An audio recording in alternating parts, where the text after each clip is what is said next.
ओम। दो बहनों की धार्मिक बातें। 21वां भाग। ईश्वर के द्वारा सृष्टि रचना।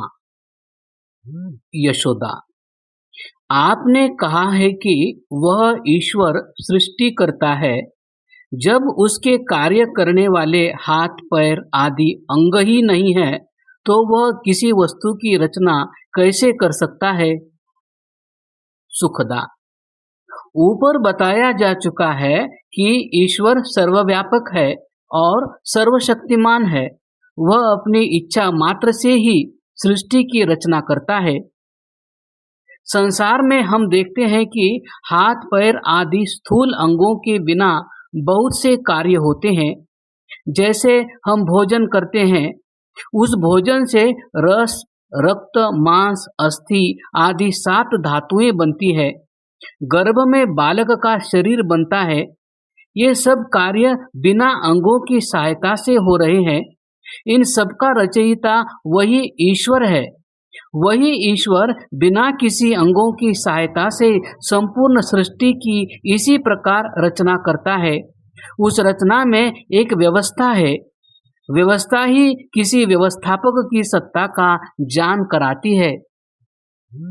यशोदा, आपने कहा कि शरीर और 7 धातुएं भोजन से बनती है। इसी प्रकार ईश्वर जगत को किस वस्तु से बनाता है। सुखदा, ईश्वर सत्व, रज, तम रूप अनादि प्रकृति से जगत को रचता है। जगत की उत्पत्ति में 3 कारण कार्य करते हैं। पहला निमित्त कारण, दूसरा उपादान कारण और तीसरा साधारण कारण। जिस शक्ति के द्वारा बनाने से कुछ बने, न बनाने से न बने, उसे निमित्त कारण कहते हैं। निमित्त कारण भी 2 प्रकार के होते हैं। पहला मुख्य निमित्त कारण, दूसरा साधारण निमित्त कारण।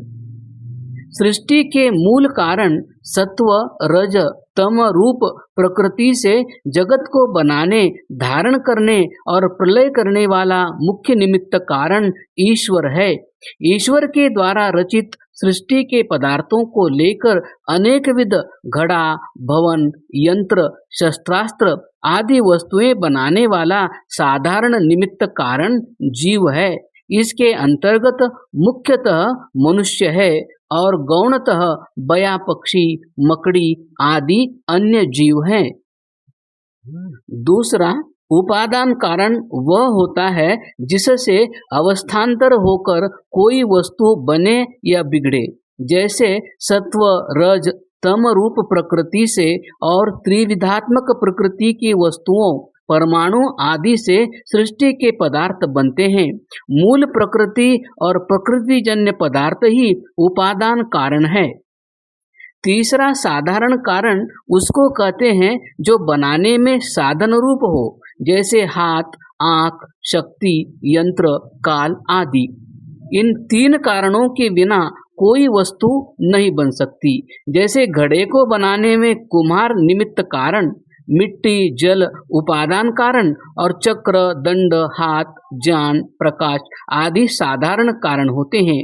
जैसे संसार के कोई भी पदार्थ बिना किसी के बनाए नहीं बनते, वैसे ही सृष्टि भी बिना किसी के बनाए नहीं बन सकती। इस प्रकार हम निश्चय पूर्वक कह सकते हैं कि सृष्टि को बनाने वाला ईश्वर ही है। वेद शास्त्रों में इस विषयक अनेक शब्द प्रमाण मिलते हैं। जैसे सूर्या चंद्रमसो धाता यथा पूर्वमकल्पयत् दिवं च पृथ्वीं चांतरिक्षमतो स्वः। ऋग्वेद। अर्थात जगत को धारण करने वाले परमात्मा ने द्युलोक, पृथ्वीलोक, आकाश और इन लोकों में स्थित सुखदायक पदार्थ सूर्य, चंद्र आदि जैसे पूर्व सृष्टि में थे उसी प्रकार रचे हैं। यशोदा, आदरणीय बहन, आज आपने सबसे महत्वपूर्ण, गंभीर और विस्तृत विषय को संक्षेप में तर्क प्रमाण पूर्वक समझाया। इसको समझकर मुझे ईश्वर विषयक यथार्थ ज्ञान हो गया है और सारी भ्रांतियां मिट गई है। अब कभी भी मैं पाखंडियों के बहकाव में नहीं आऊंगी। आपका बहुत बहुत धन्यवाद। कल मैं ईश्वर की उपासना के विषय में जानना चाहूंगी। सुखदा, ठीक है, कल ईश्वर की उपासना के विषय को समझाऊंगी।